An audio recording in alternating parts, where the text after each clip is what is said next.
the 5th of March, Rabbi Levitt, Gemora. Good morning, Rabbi. How was your trip? Good. Good morning, Rabbi Levitt. Sorry about this morning, but I'll have to leave on the dot of 25 past 12. Okay. Right. Yeah. Okay. So, let's see. Where are we holding over here? Somewhere on 105b3. Oh, that's two opinions are cited. Rabbi Ami, Omer, Rabbi. Oh, yeah. Okay. That it? Is that Lou? Rabbi Ami Omer, I see it, yes. Right. So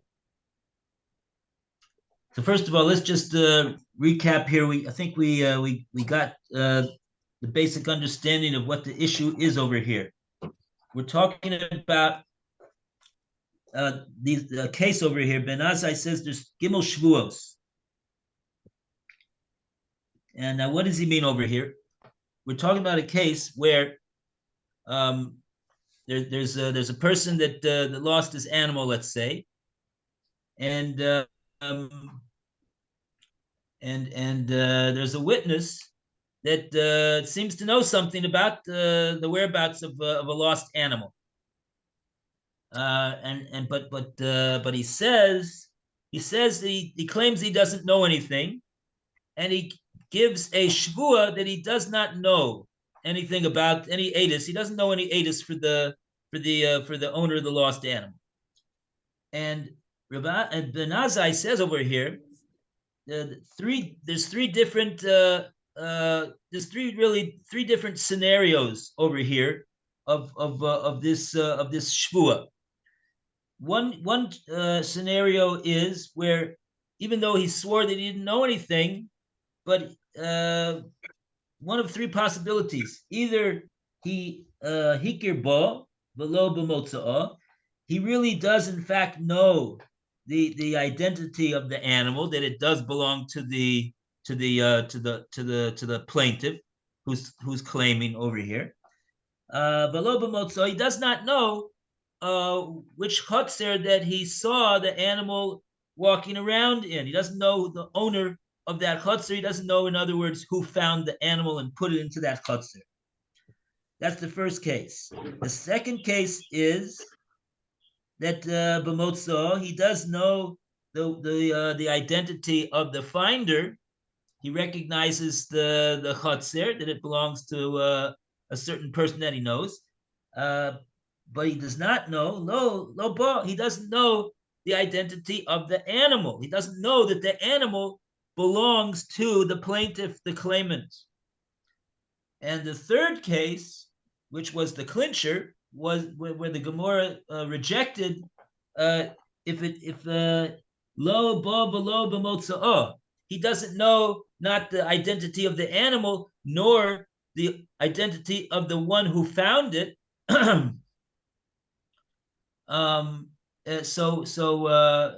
Even though he may have seen an animal walking around, but if he didn't know the identity of the animal or the identity of the owner of that chotzer who found the animal and put the animal in there, so the Gemara says, "Kush tehishtabah."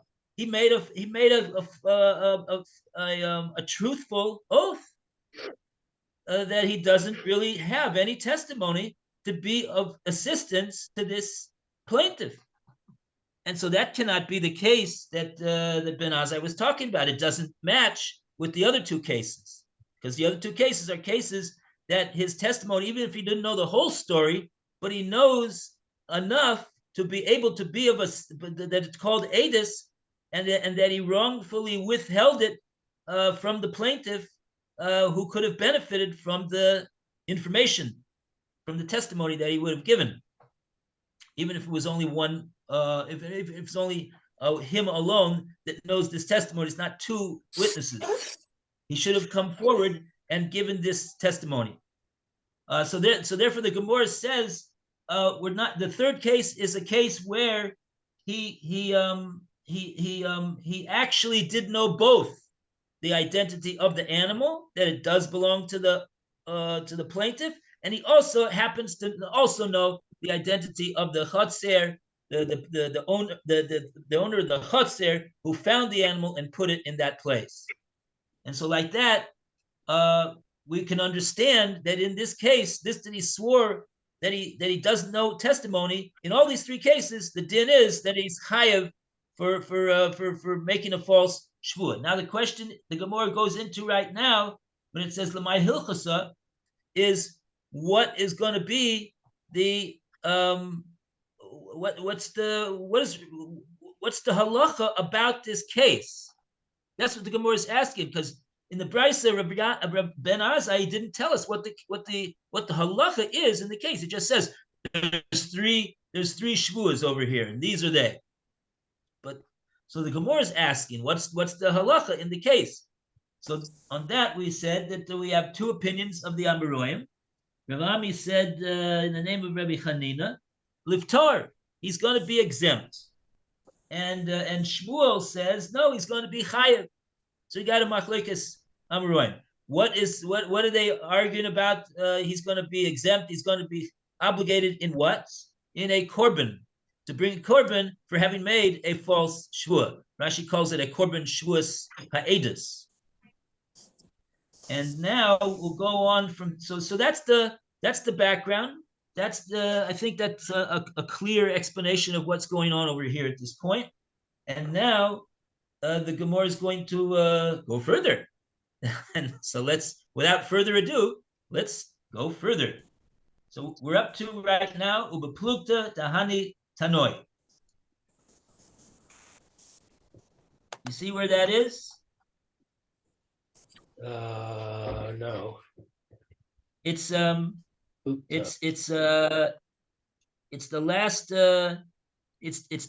two words of the line, and the first word on the line is hilchasa, and it's 4 lines up from the first word in the line dummy with a period after it, which is about 12 lines from the bottom. Okay, I see. It's 105B3, right-hand column, first line. That's second line. Very good. Okay. And Roy, would you like to start off the reading for us? Uviflu lugta dahanya atani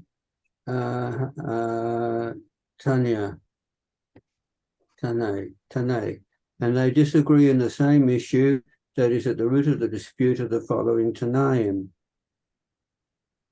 The Tanya, who is taught in a Brisa, and Mashabia ad echad, if one adjures a single witness, that's to testify for him, and the witness falsely denies knowledge of the testimony, Potter, the witness is not liable to an offering. Barabi Eliezer, Barabi Shimon, Mechayiv. But Rabbi Eliezer, the son of Shimon, holds the witness is liable. Okay, so the Gemara is saying that we have a brisa of earlier Talmudic sages from the Tanoim that already expresses that there's a difference of opinion on just exactly this case. Okay, now. Oh, we got a Rashi over here. Mashbia Eid Echad. Mashbia Echad, only one aid swore. For kafar, he denied it. For Amma and says, Shvua Sheni Yodea Lecha Edut. and I say an oath that I don't know any testimony For you. for you. I don't know for you testimony. I can't give for you. I don't know testimony for you. Or it Right. says So for you, because it's round. yeah, this is the oh, Alan's coming in here. I'm gonna let Alan in. Because the one who is demanding the shvua is it seems to be the one who's demanding the shvua, and the bezdin is honoring his demand and administering the shvua is the plaintiff, the owner of the lost animal.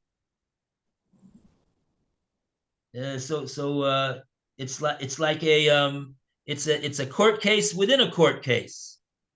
His main court case over here, this person is against the person who found the animal and didn't return it to him, or stole it from him, whatever it was that happened. We don't really know, but he's got within that case, he's trying to get witnesses to testify to get his animal back, and if he has one witness, even if he doesn't have two, but if he has one witness that says he saw this guy take in this animal that didn't belong to him, so then that person is now on the hook. He's going to have to swear to counter, what do you call it? To contradict the witness and say nothing doing. I didn't take anybody's animal. Whatever it is that he's going to say, but he won't be able to simply. He will not be able to simply say, I deny it, because the other witness, the witness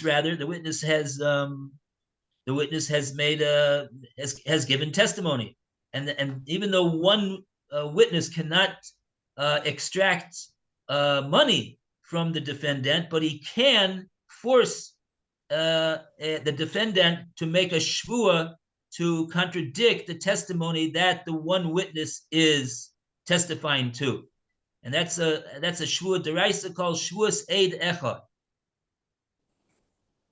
Okay.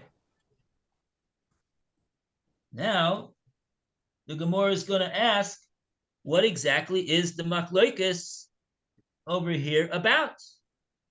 Why does one side say potter? Why does one side say chayev? There's no doubt that he made a false shua. And with that, we go to Alan.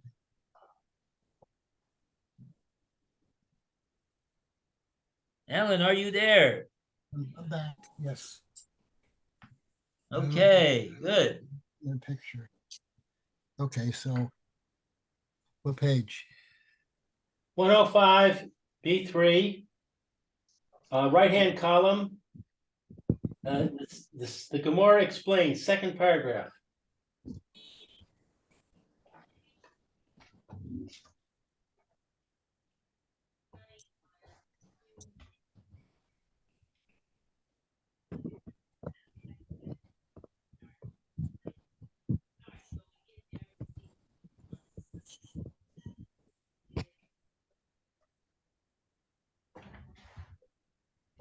Oh, Alan, I see that you're muted.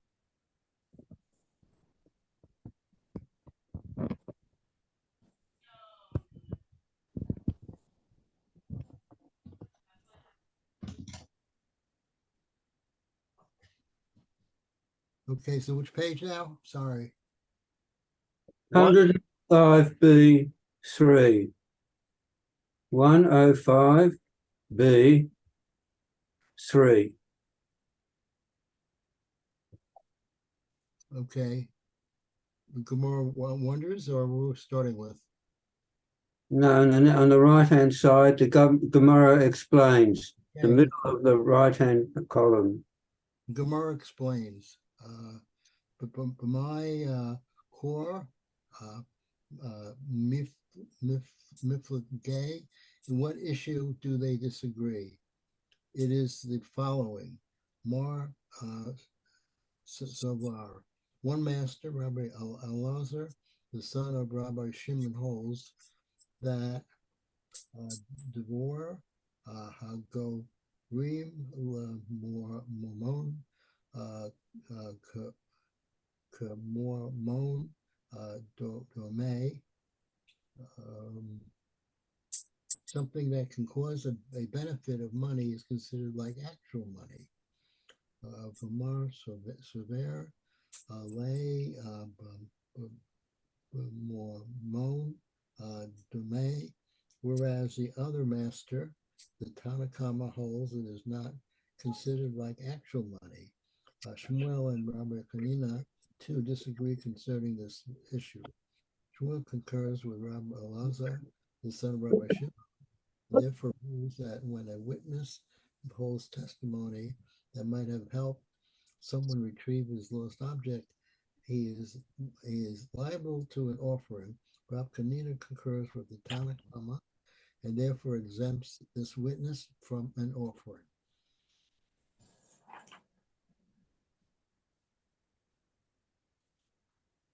Okay.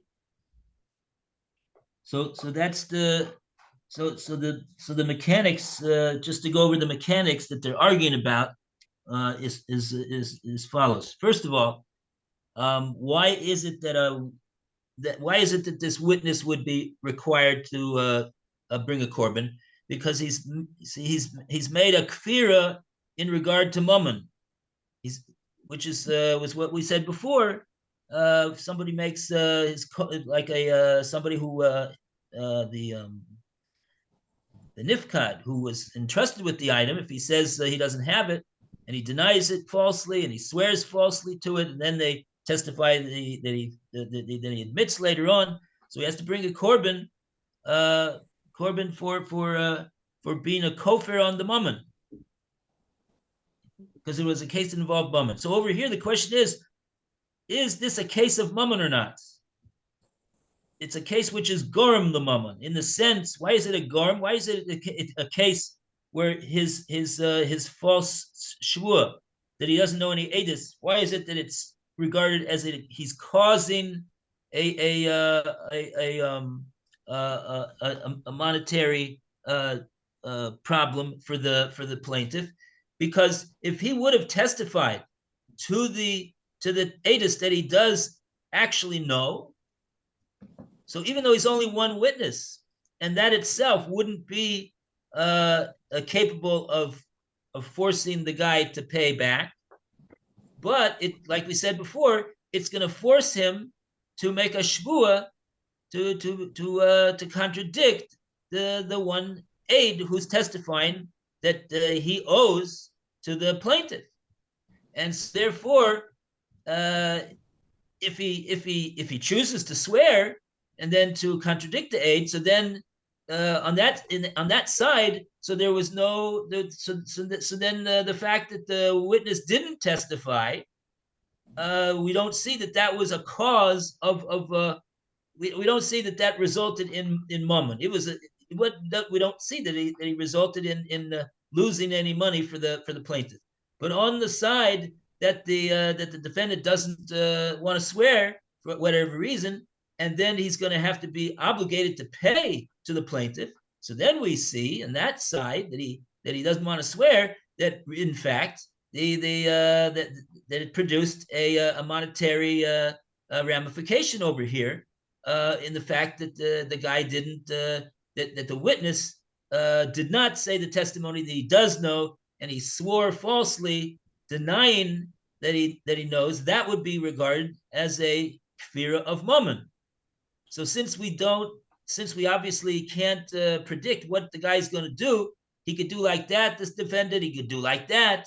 So it's called a davar, which is the goram of mammon. It's a possible that it's going to get the money of the plaintiff back. It's not a sure thing, because he might swear, and then the plaintiff is back to square one. But in a case like that, where he might get his money back, so that's called So now the question is a davar which is a gorim l'mammon, is that regarded as mammon? Is that sufficient of a case which has to do with mammon, such that his failure to testify and swear falsely is regarded as a kfira of mammon, which would make him chayev in the shvua? So on that, we got a machlokes between the two tanoim. But that's what they're arguing about, whether a davar which is gorim l'mammon could be a cause to come to a monetary giving over of money.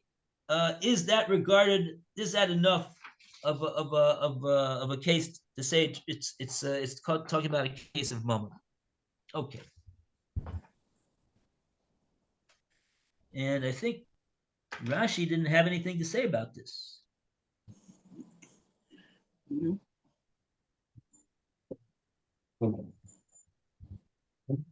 I mean, we have these Rashi. We've already read these Rashis. Actually, we already did this whole Gemora actually, but we didn't. Okay. Should we do these Rashis over again?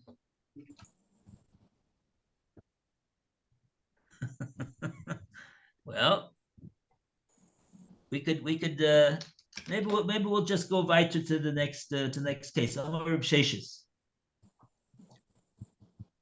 Oh, but then in that case we could have given Lou and Phil an opportunity to read a Rashi though.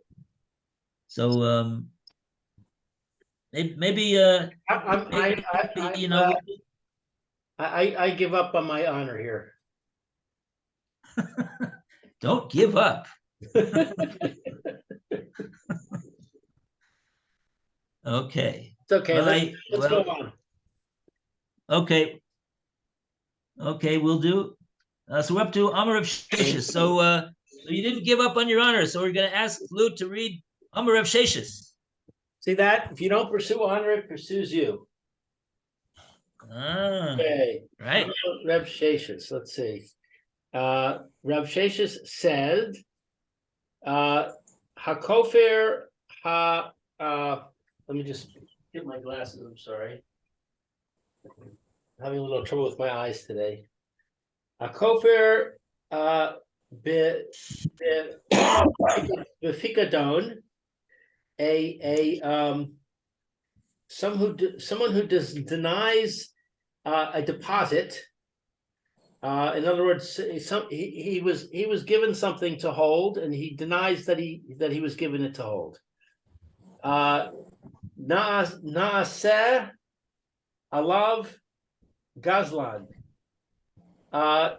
He has made himself a robber. Vechayev be'o nasin, and he's liable for unavoidable mishaps.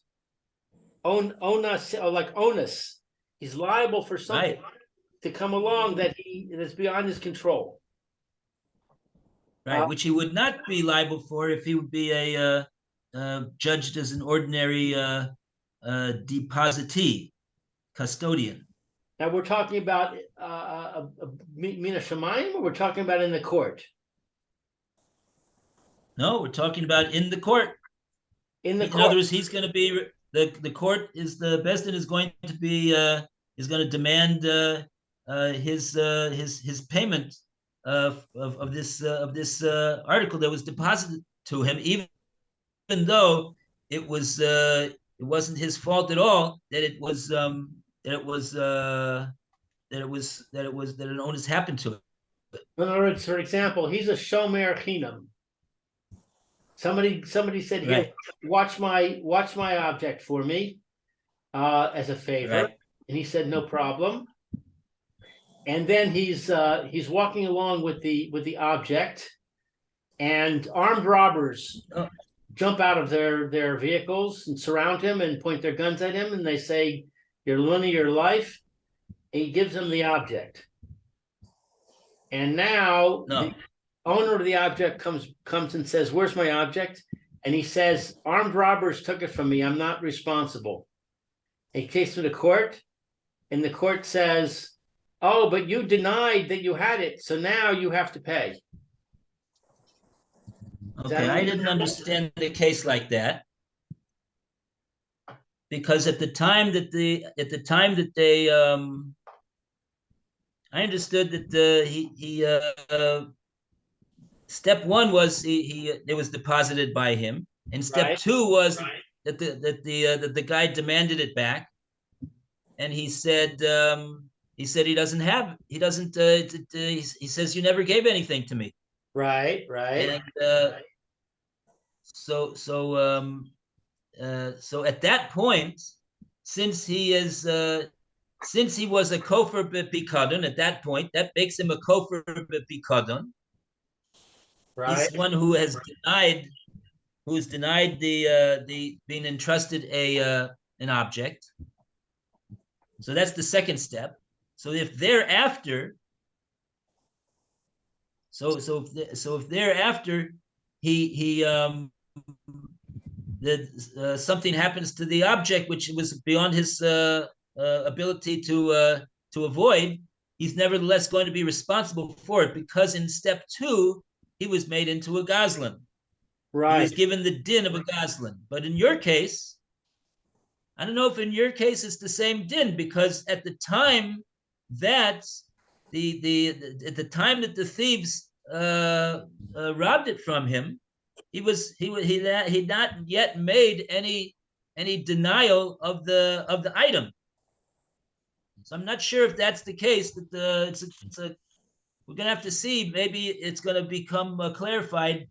At what point do we say that whether he has to have been, the question is like this: does he have to deny being given the item before the onus, or is he going to be made into a gazlan retroactively back to the time of the onus if he denies if he denies it? So how about this? How about this for a possible scenario? The second thing is, it makes no sense for him to say such a thing. If he has a lawyer, the lawyer is going to say, just tell the truth and you'll be putter. But that's what I'm wondering about. That's what I'm trying to create a case, because I'm wondering how does this actually happen? Let's say, for example, A deposits a diamond with B, and A goes on a trip. A comes back from his trip. He says, hi, Mr. B, give me my diamond, please. And B says, what diamond? I don't know what you're talking about. So now A goes on another trip, and B feels remorse. So he writes A letter and says, I lied. I really have your diamond. When you come back, I'll give it to you. Okay. So now B gets robbed. Okay. And A comes back from his trip. He says, okay, give me the diamond, please. And B says, A says, I'm very sorry, but I was robbed. And it's bonus, so I don't have to give it. I don't have to pay you. And B goes to court and says, since he denied, he's liable. Would that be an example, or would we say no? Since he admitted, he was okay. Okay, so these are good questions. These are good questions, and we have to see exactly what is the case that the Gemora is talking about over here, Right? With where he's going to be chayav for the onus. That's exactly what we have to find out over here. Right. Okay. So there is a Rashi over here. There's two Rashis, Kofer Bikadon and Nasal of Gazlan. Maybe Rashi will help us out. I'm sorry, I've been a very bad student, but I've got to go. It's the way it Oh, is. Roy, I'm so disappointed. Yeah, I know. So, Roy, sorry you're not feeling well, Roy. it was a combination of a few things. So, anyway, so learn well. We'll see you. Bye for now. Okay, have a good day, Roy. Feel better, Roy. Now, what Rashi that you said? Because that didn't seem like what we were up to. Yeah, what we're doing is we're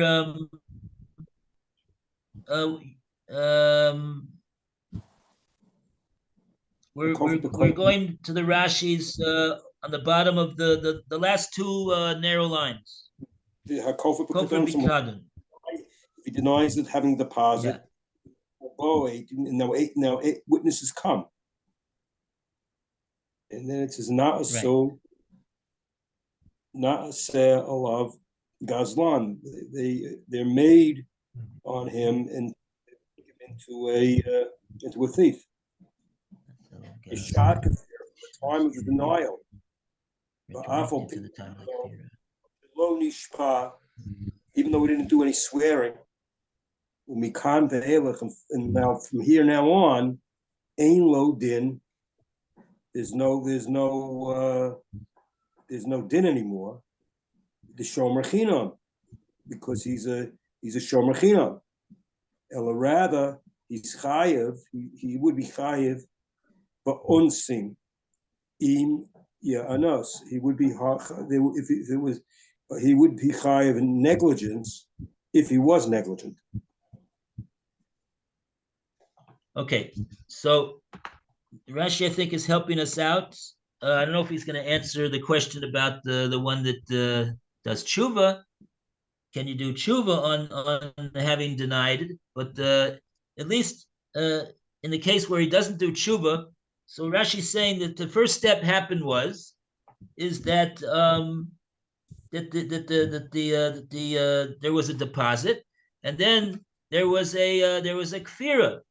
There was a kfira of the pikadon, and then Rashi says after that, after the guy was kofar b'pikadon, he says witnesses came, and they testified. Oh no, we saw the animal in this guy's backyard today.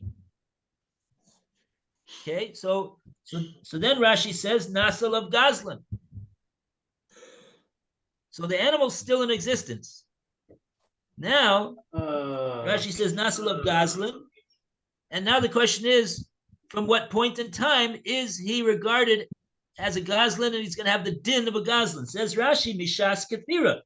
From the time it's going to go back, even though the witnesses prove that he's a liar, but the din of being a gazlan is going to go back to says Rashi, to the time that he made the denial. At the time that he was a kofar pikadon, if we have testimony that in fact he falsely denied responsibility for the pikadon, he becomes a gazlan from the time that he said the lie. And here we see, even where he did not swear to it, he hasn't yet sweared falsely to anything. We don't need him to swear falsely at all. He's made a gazlan from the time that he was kofar b'pikadon. Umikan ve'elech, and from that time and onward, if anything happens to this animal, ein lo din de shomer chinam. He does not have a din of a shomer chinam anymore. Ella chayav ba'onsin. He will be liable even for an onus. Im ye'enas, if an onus happens. So now if an onus does not happen, and he returns the animal before anything happens, so then he's not liable for anything. If now the animal gets stolen from the owner after he already returned it, so that's not his problem. But if something happens to it after he has been shown to be a liar, if something happens to it at that point, so he is going to be on the hook for it, even if it was not his fault, even in the case of an onus. So in now you other want to words- know what happens if he did tshuva in the interim? That I don't know. No, I just want to understand the scenario. So in other words, A gives a diamond to B, and then A asks for the diamond back. And B says, "What diamond?" And then witnesses come and they say, "We saw B with the diamond. He was carrying it. He took it to a pawn shop. He was trying to sell it." Yeah. And Okay. And on the way home from the pawn shop, robbers steal a diamond from him. Right. So now A takes him to court and says, "You have to pay me for the diamond." And he says, "No, because I was onus." And B says, "Yeah, but you denied. Therefore, you're liable for onus, and he has to pay." Is that a true scenario?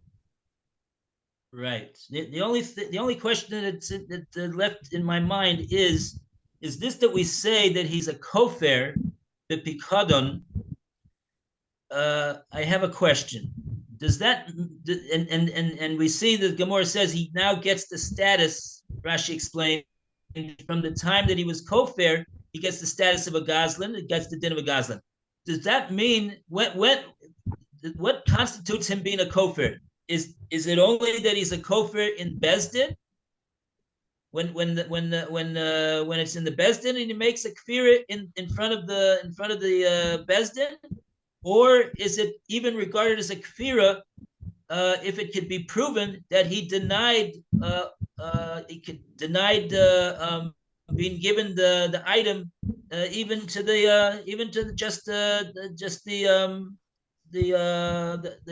owner of the pikadon, and there was witnesses that come and testify that yes, in fact, he did deny that he denied to the depositor that he ever got anything from him.